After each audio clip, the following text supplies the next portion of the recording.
അസ്സലാമു അലൈക്കും. ഞാനിന്ന് നിങ്ങൾക്ക് മുമ്പിൽ വന്നിട്ടുള്ളത്, നിങ്ങൾ അധിക പേരും കേട്ടിട്ടുണ്ടാവും, ആരിഫ് ഹുസൈന് ഞാനും തമ്മിലുള്ള ആ ഒരു സംവാദത്തിൽ നിങ്ങൾ തോറ്റു ജയിച്ചു എന്നൊക്കെ വീരവാദം മുഴക്കുന്നുണ്ടെങ്കിലും അതിൻ്റെ ഇടയിലുള്ള സത്യാവസ്ഥ എന്താണ് എന്ന് പറയാൻ വേണ്ടിയിട്ടാണ്. ആരിഫ് പറഞ്ഞ ഒരു കാര്യം, യാ അയ്യുഹൽ കാഫിറൂൻ അല്ലേ? അപ്പോൾ അതിൻ്റെ അർത്ഥം എന്താണ്? നിങ്ങൾ മറ്റുള്ള മതസ്ഥരെ അങ്ങനെ വിളിക്കുമോ? അവിടെയാണ് ഞാൻ എന്തായത്, നിങ്ങളെ അർത്ഥത്തിൽ ഞാൻ തോറ്റുപോയത്. അപ്പോൾ അതിൻ്റെ മീനിങ്, എൻ്റെ ലക്ഷ്യം എന്താണ് എന്നുള്ളതാണ് ഞാൻ പറയുന്നത് കേട്ടോ. ഞാൻ ഇന്ന് വരെ അതിൻ്റെ അർത്ഥം എന്താണെന്നുള്ളതും എനിക്കും അറിയാം, ആരിഫിനും അറിയാം. യാ അയ്യുഹൽ കാഫിറൂൻ എന്ന് പറഞ്ഞാൽ അല്ലയോ സത്യനിഷേധികളെ എന്നാണ് അല്ലേ? യാ അയ്യുഹൽ മുസ്ലിമൂൻ, അല്ലയോ മുസ്ലിമീങ്ങളെ, സത്യവിശ്വാസികളെ എന്നൊക്കെയാണ് വിളിക്കുന്നത്. അപ്പോൾ ഞാൻ പറയട്ടെ, എനിക്കിതിൽ പറയാനുള്ളതെന്ന് വെച്ചാൽ, ഞാൻ ഇന്ന് വരെയും, ഞാൻ എപ്പോഴും പറയാറുള്ള പോലെ തന്നെ ഇന്ന് വരെയും ജീവിച്ചിട്ടുള്ളത് ഒരു മതം നോക്കിയല്ല കേട്ടോ. ഞാൻ നല്ലൊരു മുസ്ലിം സ്ത്രീ തന്നെയാണ്. ഞാൻ ഈമാനിൽ അടിയുറച്ച് വിശ്വസിക്കുന്ന ഒരു മുസ്ലിം സ്ത്രീ തന്നെയാണ്. എന്നാലും എൻ്റെ ഇസ്ലാം എന്നെ പഠിപ്പിച്ചിട്ടുള്ളത് എന്താണ്? മറ്റു മതസ്ഥരെ ബഹുമാനിക്കാനും സ്നേഹിക്കാനുമാണ്. അത് ആരിഫ് എത്രത്തോളം ഇല്ല എന്ന് പറഞ്ഞു കഴിഞ്ഞാലും ഞാൻ പഠിച്ച ഇസ്ലാമിൽ അതാണ്. ഇത്രയും പ്രായത്തിൻ്റെ ഇടക്ക് ഞാൻ അങ്ങനെ ഒരു വേർതിരിവ് ഞാൻ കാണിച്ചിട്ടില്ല കേട്ടോ.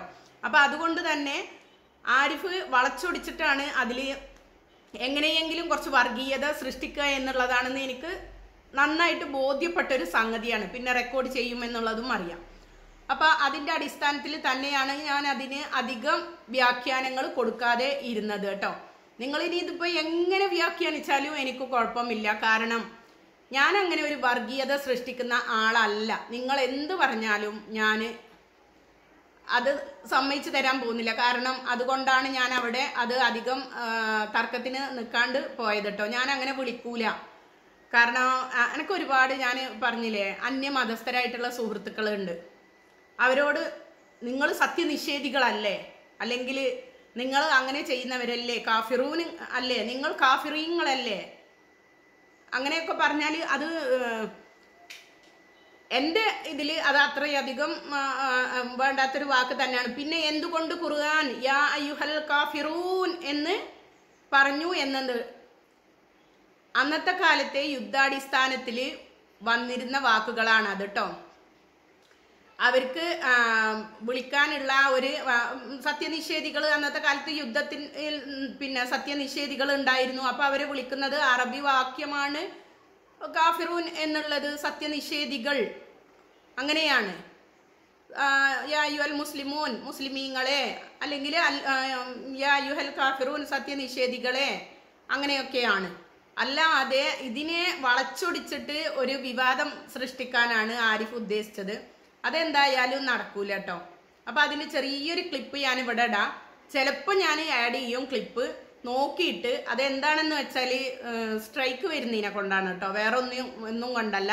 അറിയാത്തവർക്ക് ഞാനിവിടെ അതൊന്ന് പ്ലേ ചെയ്യും. അല്ലാതെ ഇതിൽ അങ്ങനെ ഖുർആന് ഒരു മറ്റു മതസ്ഥരെ നിങ്ങൾ പറയുന്ന പോലെ പിന്നെ കാഫിറിങ്ങളെ കണ്ടെടുത്ത് വെച്ചിട്ട് വെട്ടിക്കൊല്ലണം എന്ന് പറഞ്ഞിട്ടുണ്ടെങ്കിൽ നിങ്ങൾ പറയുന്ന വേണ്ടാത്ത വ്യാഖ്യാനമല്ല അതിലുള്ളത്. അത് നിങ്ങളൊന്ന് മനസ്സിലാക്കണം. അന്നത്തെ കാലത്ത് ആ യുദ്ധാടിസ്ഥാനത്തിൽ, ആ സാഹചര്യത്തിൽ, ആ സമയത്തിൽ അങ്ങനെ എഴുതപ്പെട്ടതാണത്. അങ്ങനെയാണ് അതിനെ വിലയിരുത്തേണ്ടത്. അല്ലാതെ ഇങ്ങനെ വേണ്ടാത്ത വ്യാഖ്യാനങ്ങൾ നൽകിക്കൊണ്ടല്ല. ആരിഫ് പറയുന്ന കാര്യങ്ങളല്ല കേട്ടോ.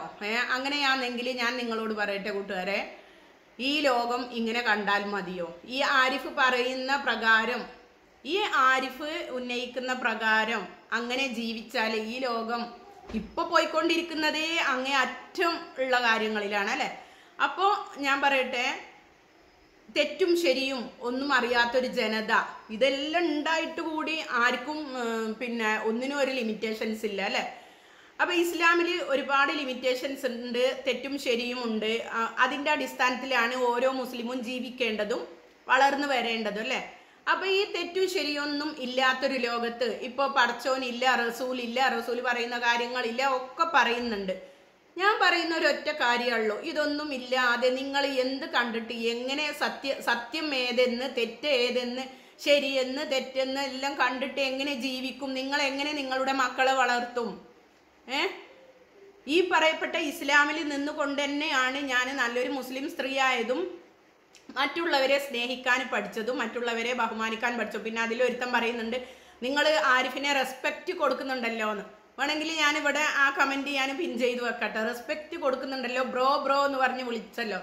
അതെൻ്റെ ഞാൻ വളർന്ന് വന്ന ചുറ്റുപാട് കൊണ്ടാണ്. ഞാൻ ഇസ്ലാമിക രീതികളിലാണ് ഞാൻ വളർന്നു വന്നത്. അത് എൻ്റെ സംസ്കാരമാണ്. അതാണ് ഞാൻ പറഞ്ഞത്, ഒരു മുസ്ലിമിൻ്റെ സംസ്കാരമാണ്. ഇപ്പോൾ ഒരു ലൈവ് ഇട്ടാൽ വരെ ഒരു മുസ്ലിം വന്നിട്ട് ഇപ്പം ഈ നോമ്പ് കാലത്തായാലും അല്ലെങ്കിലും ആദ്യം ഒന്ന് സലാം പറയും. എന്താണ് ആ സലാമിൻ്റെ അർത്ഥം?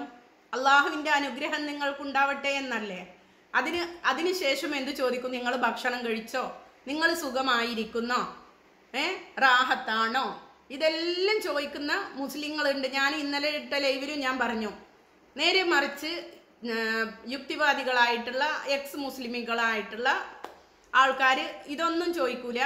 നമ്മളെ ഇസ്ലാമിനെ കരിവാരി തേക്കുക, വേണ്ടാത്ത കാര്യങ്ങൾ വിളിച്ചു പറയുക എന്നല്ലാതെ നല്ലൊരു വാക്ക് പോലും ഉച്ചരിക്കുന്നില്ല. അപ്പോൾ അതൊക്കെ തന്നെ ഒരു സ്ത്രീയെ കണ്ടു കഴിഞ്ഞാൽ വേറൊരു അർത്ഥത്തിൽ ഒരേ ഒരു അർത്ഥത്തിൽ മാത്രമാണ് അവർ വ്യാഖ്യാനിക്കുന്നത്, സ്ത്രീ എന്ന് പറഞ്ഞാൽ. പിന്നെ ഇസ്ലാമിൽ സ്ത്രീക്ക് തീരെ സ്വാതന്ത്ര്യം ഇല്ല എന്നൊക്കെ നിങ്ങൾ എന്തർത്ഥത്തിലാണ് പറയുന്നതെന്ന് എനിക്കറിയില്ല കേട്ടോ. ഞാൻ വിശ്വസിക്കുന്ന എൻ്റെ ഇസ്ലാമിൽ എനിക്ക് നല്ലവണ്ണം സ്വാതന്ത്ര്യമുണ്ട്. ഉമ്മയുടെ കാൽ ചുവട്ടിലാണ് ആ മക്കളുടെ സ്വർഗം എന്ന് പഠിപ്പിച്ച റസൂലാണ് കേട്ടോ. ഉമ്മാനെ കഴിഞ്ഞിട്ടുള്ളൂ ബാക്കി എന്തും. സ്ത്രീക്ക് നിങ്ങൾ ബഹുമാനം കൊടുക്കണം, സ്ത്രീയെ നിങ്ങൾ ആദരിക്കണം. ഇതെല്ലാം വരുന്ന ഖുർആൻ വാക്യങ്ങളുണ്ട്. എന്തെല്ലാം ഉണ്ട്. പിന്നെ വെറും ഒരു കുൽയാ അയ്യുഹൽ കാഫിറൂൻ, യാ അയ്യുഹൽ കാഫിറൂൻ മാത്രം എടുത്തിട്ടിട്ട് വന്നാൽ ഒന്നുമല്ല ആരിഫേ. എനിക്ക് അതാണ് പറയാനുള്ളത്. അത് എന്തുകൊണ്ടാണ് അങ്ങനെ അവിടെ നിന്നിട്ട് ഇനിയിപ്പോൾ നിങ്ങളെ ഭാഷയിൽ എസ്കേപ്പ് ആയിന്നോ അല്ലെങ്കിൽ പഠിച്ചുന്നോ ലാസ്റ്റിൽ ഞാൻ പറയില്ല എന്ന് പറഞ്ഞതോ അതൊക്കെ എന്തുകൊണ്ടാണെന്ന് നിങ്ങൾക്ക് ബോധ്യപ്പെട്ടിട്ടുണ്ടാവും. കാരണം ഞാൻ ഇതുവരെയും മറ്റു മതസ്ഥരെ ഞാൻ താഴ്ത്തി കെട്ടിയിട്ടില്ല. ഞാൻ അങ്ങനെ കളിയാക്കിയിട്ടില്ല. ഞാൻ അവർക്ക് റെസ്പെക്റ്റ് കൊടുക്കാതെ ഇരുന്നിട്ടില്ല. അങ്ങനെ ഒരു മതം വേർതിരിച്ചിട്ട് ഞാൻ മനുഷ്യനെ കണ്ടിട്ടില്ല കേട്ടോ. കളവല്ല പറയുന്നത്, നോമ്പ് തൊട്ടിട്ടാണ് പറയുന്നത്. ഞാൻ അങ്ങനെ ഒരു മറ്റു മതസ്ഥരെ മതം അളന്നിട്ട് ഞാൻ ഒരു മനുഷ്യനെ വേർതിരിച്ചിട്ട് ഇതുവരെയും കണ്ടിട്ടില്ല കേട്ടോ. എല്ലാവരും ഒന്നാണ്, മനുഷ്യനാണ് വലുത്, സ്നേഹമാണ് വലുത് എന്നുള്ള രീതിയിൽ തന്നെയാണ് ഇതുവരെയും ഞാൻ പെരുമാറിയിട്ടുള്ളത്. അതുകൊണ്ട് നിങ്ങൾ എന്ത് പറഞ്ഞാലും എൻ്റെ ഇസ്ലാമിനെ ഞാനിതാ നെഞ്ചോട് ചേർത്ത് വെക്കുന്നതാണ്, ഞാൻ വിശ്വസിക്കുന്നതാണ്. അത് എത്ര സമ്മതിച്ചാലും ആരിഫിനോട് എനിക്ക് പറയാനുള്ളത്, ഒരിക്കലും ഇസ്ലാമിൽ നിന്നും ഒരടി പോലും ഞാൻ പിന്നോട്ട് പോകില്ല കേട്ടോ. അത് നിങ്ങൾ മനസ്സിലാക്കിയ ഇസ്ലാമും ഞാൻ മനസ്സിലാക്കിയ ഇസ്ലാമും രണ്ടും രണ്ടാണ് കേട്ടോ. അപ്പോൾ നിങ്ങൾ മറ്റുള്ളവർ നിങ്ങൾ ഡോക്ടറാണ് അല്ലെങ്കിൽ മറ്റേ എഞ്ചിനീയറാണ് എന്നൊക്കെ വിദ്യാഭ്യാസം കൊണ്ട് മനസ്സിലാക്കാൻ പറ്റാത്ത കുറച്ച് കാര്യങ്ങളൊക്കെ ഉണ്ട്. നിങ്ങളെ യുക്തിക്ക് നിരക്കാത്ത കുറച്ച് കാര്യങ്ങളുണ്ട്. ഞാൻ ചോദിച്ചതിന് നിങ്ങൾ ശരിക്കും എനിക്ക് ഉത്തരം നൽകിയിട്ടില്ല. നിങ്ങൾക്ക് പിന്നെ സ്വാതന്ത്ര്യത്തോടെ ജീവിക്കാനല്ലേ നിങ്ങൾ ഇസ്ലാം മതം വിട്ടത് എന്ന് ചോദിച്ചപ്പോൾ നിങ്ങൾ അതിന് വേറെ അർത്ഥങ്ങളാണ് പറഞ്ഞു തന്നത് കേട്ടോ. ശരിക്കും അതല്ല നിങ്ങൾ പറയേണ്ടത്. ഇസ്ലാമിൽ അതുപോലെ കുറച്ച് ലിമിറ്റേഷൻസ് ഇല്ലേ എന്ന് ചോദിച്ചപ്പോൾ അവിടെയൊക്കെ നിങ്ങൾ ടെസ്റ്റ് ചെയ്ത് നോക്കുക ആ സംസാരിച്ച രീതി. ഇസ്ലാമിൽ കള്ളു കുടിക്കാൻ പാടില്ല, പെണ്ണ് പിടിക്കാൻ പാടില്ല, അന്യന്റെ മുതൽ അപഹരിക്കാൻ പാടില്ല, വ്യഭിചരിക്കാൻ പാടില്ല, ഇതെല്ലാം പറയുന്നുണ്ട്. എന്നിട്ട് അവിടെ ആ പറഞ്ഞതിൽ എന്താണ് പറഞ്ഞത്? അപ്പൊ അതൊക്കെ വേണ്ടാത്ത വ്യാഖ്യാനങ്ങൾ കൊണ്ടുവരികയാണ് ചെയ്തിട്ടുള്ളത്. ഇതെല്ലാം പറയുന്നുണ്ടല്ലോ, ഇതെല്ലാം ശരിയാണ് എന്ന് പറയുന്നുണ്ടല്ലോ. ആര് ശരിയാണ് എന്ന് പറഞ്ഞു? ആര് പറഞ്ഞു? നമ്മളൊരു തെറ്റ് ചെയ്തിട്ടുണ്ടെങ്കിൽ അങ്ങനെ എല്ലാം പൊറുക്കുന്നവൻ അള്ളാഹു എന്നല്ല. അള്ളാഹു എന്താണ് പറഞ്ഞത്? നിങ്ങളൊരു തെറ്റ് ചെയ്തിട്ടുണ്ടെങ്കിൽ തൗബ ചെയ്ത് മടങ്ങുക. ഇനി മേലിൽ ആ ഒരു തെറ്റ് ഞാൻ ആവർത്തിക്കുകയില്ല. എൻ്റെ ജീവിതത്തിലുടനീളം ഇനി ആ ഒരു തെറ്റ് ഞാൻ ആവർത്തിക്കുകയില്ല എന്ന് ഞാൻ ഇതാ പ്രതിജ്ഞ എടുക്കുന്നു. അള്ളാഹുവിലേക്ക് ഞാൻ മടങ്ങുന്നു, അള്ളാഹുവിനെ ഞാൻ ഭാരമേൽപ്പിക്കുന്നു എന്നെല്ലാം പറഞ്ഞ് നമ്മൾ തൗബ ചെയ്തു മടങ്ങണം. അല്ലാതെ എല്ലാത്തിനും അള്ളാഹു കൂടെയുണ്ട് എന്നുള്ളതല്ല. അള്ളാഹു പറഞ്ഞിട്ടുണ്ട് നിങ്ങൾക്ക് ഞാൻ പൊറത്തു തരും. എങ്ങനെ? നിങ്ങൾ തൗബ ചെയ്തു മടങ്ങുവിൻ. അറിയാതെ പറ്റിയ തെറ്റാണെങ്കിൽ കൂടി നിങ്ങൾ തൗബ ചെയ്തു മടങ്ങുവിൻ. അതാണ് പറഞ്ഞത് ചിന്തിക്കുന്നവർക്ക് ദൃഷ്ടാന്തമുണ്ട് എന്നുള്ളത്. അപ്പൊ ഞാൻ വീഡിയോ ഒന്ന് പ്ലേ ചെയ്യാം. നിങ്ങൾ പറയൂ, ഇവിടെ മുസ്ലിം ആയിട്ടുള്ള ആളുകളുണ്ട്, നിങ്ങൾക്ക് അറിയാലോ? അറിയാലേ?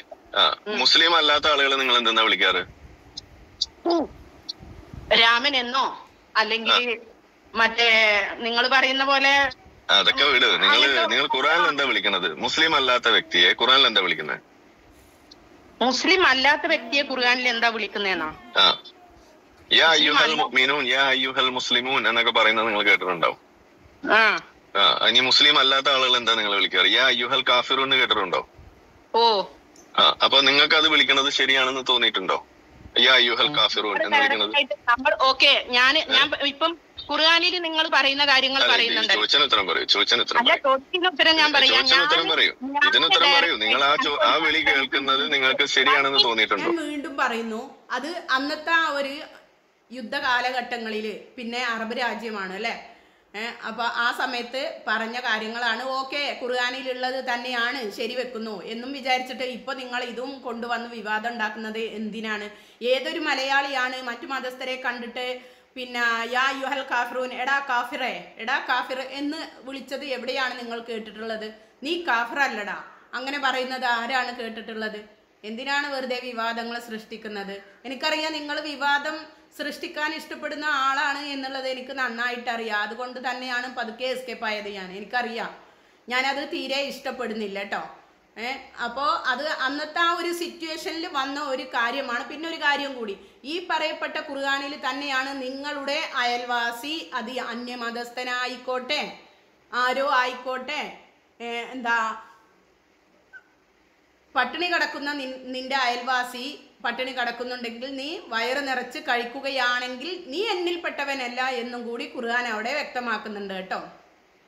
അതേപോലെ തന്നെയാണ് നിന്റെ പിന്നെ നീ അന്യമതസ്ഥരോട് പിന്നെ അവർ എന്തോ വിശ്വസിച്ചോട്ടെ, ഇസ്ലാമിൽ വിശ്വസിക്കാത്തവരായിക്കോട്ടെ, എന്നാൽ കൂടി നീ അവനെ കളിയാക്കാൻ നിൽക്കേണ്ട, നീ അവനെ അടിച്ചമർത്താൻ നിൽക്കേണ്ട, നീ അവനെ ബഹുമാനിക്കുകയും സ്നേഹിക്കുകയും ചെയ്യുക എന്നൊക്കെ തന്നെയാണ് നമ്മൾ പഠിച്ചിട്ടുള്ളത് കേട്ടോ. അപ്പം അതുകൊണ്ട് നിങ്ങൾ വിമർശിച്ചോളൂ, കുഴപ്പമില്ല. നിങ്ങൾ ഇതൊന്നും വിശ്വസിക്കാത്തവര് വിശ്വസിക്കാണ്ട് നടന്നോട്ടെ, പക്ഷേ നമ്മളെ മേത്ത് അടിച്ചേൽപ്പിക്കണ്ട. നമ്മൾ വിശ്വസിക്കൂല. നിങ്ങൾ പറയുന്ന കാര്യങ്ങൾ ആ ഖുർആനിൻ്റെ വേണ്ടാത്ത വ്യാഖ്യാനങ്ങൾ നൽകിക്കൊണ്ട് വന്നാലൊന്നും നമ്മളത് വിശ്വസിക്കാൻ പോകുന്നില്ല. അതാണ് ഞാൻ പറഞ്ഞത്. ചിന്തിക്കുന്നവർക്ക്, നിങ്ങൾ പറഞ്ഞു തലച്ചോറ് കൊണ്ട്, ആയിക്കോട്ടെ, തലച്ചോറ് കൊണ്ട് തന്നെയാണ് നമ്മളും ചിന്തിക്കുന്നത്. ഹൃദയം കൊണ്ടും തലച്ചോറ് കൊണ്ടും ഒക്കെ ചിന്തിക്കുന്നവർക്ക് ദൃഷ്ടാന്തം ഉണ്ട് എന്നുള്ളത് ഖുർആനിൽ പറഞ്ഞിട്ടുണ്ട്. അപ്പൊ അതുകൊണ്ട് നല്ലോണം മനസ്സിരുത്തി ചിന്തിക്ക്. സമയം അധികമായിട്ടൊന്നുമില്ല, മരിക്കുന്നതിന് മുമ്പേ ചിന്തിച്ചാൽ നിങ്ങൾക്ക് അള്ളാഹു അതിൻ്റെ ദൃഷ്ടാന്തം കാണിച്ചു തരുന്നതായിരിക്കും കേട്ടോ. ഇനിയും സമയമുണ്ട്. ഞാൻ പറയട്ടെ, തൗബ ചെയ്തു മടങ്ങിയാൽ അള്ളാഹു സ്വീകരിക്കും. അള്ളാഹു സ്വീകരിക്കും. കാരണം അള്ളാഹു പരിശുദ്ധനാണ്, അള്ളാഹു ഏറ്റവും പൊറുക്കപ്പെടുന്നവനുമാണ് കേട്ടോ. അപ്പം അതുകൊണ്ട് കളിയാക്കുന്നവർ നെവർ മൈൻഡ്, കല്ലെറിഞ്ഞോളൂ. നിങ്ങൾ എത്ര വേണമെങ്കിലും കല്ലെറിഞ്ഞോളൂ, അതിനൊന്നും കുഴപ്പമില്ല കേട്ടോ. മദ്രസ പൊട്ടത്തിയാണെന്ന് നിങ്ങൾ വിളിച്ചോളൂ, അതിനും കുഴപ്പമില്ല. പിന്നെ യാ അയ്യുഹൽ കാഫിറൂൻ എന്നുള്ളത് അന്നത്തെ ആ ഒരു ഇതിൽ പറഞ്ഞതാണെന്ന് ഞാൻ വീണ്ടും പറയുന്നു. എൻ്റെ വായിൽ നിന്നും ഞാൻ ഇതുവരെയും ഒരു അന്യമതസ്ഥനെയും കാഫിറേ എന്ന് പറഞ്ഞ യാ യുഹൽ കാഫിറൂൻ എന്നും പറഞ്ഞിട്ട് ഞാൻ വിളിച്ചിട്ടുമില്ല, ഇനിയോട്ട് വിളിക്കാനും പോകുന്നില്ല. അത് അങ്ങനത്തെ ഒരു വാക്കാണ് എന്നുള്ളത് എന്ന് വെച്ചാൽ അന്നത്തെ അടിസ്ഥാനത്തിൽ അത് അന്ന് അങ്ങനെ പറഞ്ഞു പോയൊരു കാര്യമാണ്. അല്ലാതെ അതിന് ഇത്ര വലിയ വ്യാഖ്യാനങ്ങളൊന്നും കൊടുക്കേണ്ടിയില്ല കേട്ടോ. അത് എവിടെയെങ്കിലും എന്തെങ്കിലും ഒരു പോയിന്റ് കൊണ്ടുവന്നിട്ട് അങ്ങ് കുത്തി കൊടുക്കുന്നതാണ്, വിഷം കൊടുക്കുന്നതാണ്. അല്ലാതെ ഇതിന് വേറെ വ്യാഖ്യാനങ്ങളൊന്നുമില്ല കേട്ടോ. വെറുതെ നിന്നിട്ട് ഒന്നുമില്ല, ഒരു കഴമ്പുമില്ല, ഒന്നുമില്ല. ഖുർആനിനെ നിങ്ങൾ ഒരിക്കൽ നിങ്ങളെ ഒരു വീഡിയോ കണ്ട് ഞാൻ കത്തിക്കാൻ വരെ പറയുന്നത്. അപ്പം അതാ പറയും, വിവാദ നായകനാണ് നിങ്ങൾ, വിവാദം സൃഷ്ടിക്കാൻ വേണ്ടിയിട്ട് ഒരുമ്പെട്ട് നടക്കുന്നതാണ്. അപ്പോൾ ഒന്നും പറയാനില്ല, ഇതിലൊന്നും എനിക്ക് കൂടുതലായിട്ട് പറയാനില്ല. ഞാൻ ആ ഒരു ഇതിൽ നിന്ന് എസ്കേപ്പ് ആയതെന്ന് വെച്ചാൽ എനിക്ക് ഇഷ്ടമല്ല മറ്റുള്ള മതസ്ഥരെ താത്തിക്കെട്ടിയിട്ട് നിങ്ങൾ എൻ്റെ വായിൽ നിന്നും അങ്ങനെ കേൾക്കാൻ വേണ്ടിയിട്ടാണ് നിങ്ങൾ എങ്ങനെയെങ്കിലും എന്നെ കൊണ്ട് പറയിപ്പിക്കണം എന്നുള്ളതാണെന്ന് മനസ്സിലായതിനെ കൊണ്ട് തന്നെയാണ് കേട്ടോ. ഞാനത് തീരെ ഇഷ്ടപ്പെടുന്നില്ല. മറ്റുള്ള മതസ്ഥരെ താത്തിക്കെട്ടാനോ അവരെ അവഹേളിക്കാനൊന്നും ഞാൻ തീരെ ഇഷ്ടപ്പെടാത്തത് കൊണ്ടാണ് ഞാനത് പറയാത്തത് കേട്ടോ. അപ്പോൾ ഇത്രയേ ഉള്ളൂ. ഇൻഷാ അല്ലാഹ് വീണ്ടും കാണാം. എല്ലാവർക്കും അള്ളാഹു ബാക്കിയുള്ള നോമ്പും കൂടി റാഹത്തോടെ നോൽക്കാൻ സാധിക്കട്ടെ. അള്ളാഹു അനുഗ്രഹിക്കട്ടെ. അള്ളാഹിൻ്റെ അനുഗ്രഹം നിങ്ങൾക്ക് എല്ലാവർക്കും ഉണ്ടാവട്ടെ എന്ന് ഞാൻ ആത്മാർത്ഥമായിട്ട് പ്രാർത്ഥിക്കുകയാണ്. എല്ലാവർക്കും ഹിദായത്തിൻ്റെ പാത റബ്ബ് തുറന്നു തരട്ടെ. ഈ റമദാൻ മാസത്തിൻ്റെ പവിത്രത കൊണ്ട് ഹിദായത്തിൻ്റെ പാത അള്ളാഹു എല്ലാവർക്കും തുറന്നു തരട്ടെ എന്ന് പ്രാർത്ഥിക്കുകയാണ്. റബ്ബ് കാണുന്നുണ്ട്. എല്ലാം അറിയുന്നവനും കാണുന്നവനും കേൾക്കുന്നവനും എല്ലാം ചെയ്യുന്നവനും റബ്ബാണ്. ആ റബ്ബ് നിങ്ങൾക്ക് നല്ലത് മാത്രം വരുത്തട്ടെ. പിന്നെ നമ്മൾ ഒരിക്കലും ഒരു ജിഹാദി ആവുകയില്ല. ഞാൻ തീരെ ഇഷ്ടപ്പെടാത്തൊരു വാക്കാണ്. അതുകൊണ്ട് അത് മാത്രം നിങ്ങൾ എന്തോ പറഞ്ഞിട്ട് വിവാദം ഉണ്ടാക്കിക്കോ, ഞാനൊരു ജിഹാദിയാണെന്ന് മാത്രം പറയരുത് കേട്ടോ. ഒന്നിനെയും ഞാൻ കൊല്ലാനോ അല്ലെങ്കിൽ ഇല്ലാതാക്കാനോ ഇഷ്ടപ്പെടാത്തൊരു വ്യക്തിയാണ് കേട്ടോ. അപ്പം അതുകൊണ്ട് നിങ്ങൾ നിങ്ങളെ വഴിയെ പോയിക്കോളൂ, ഞാൻ എൻ്റെ വഴിയേയും പോവും ഇൻഷാ അല്ലാഹ്.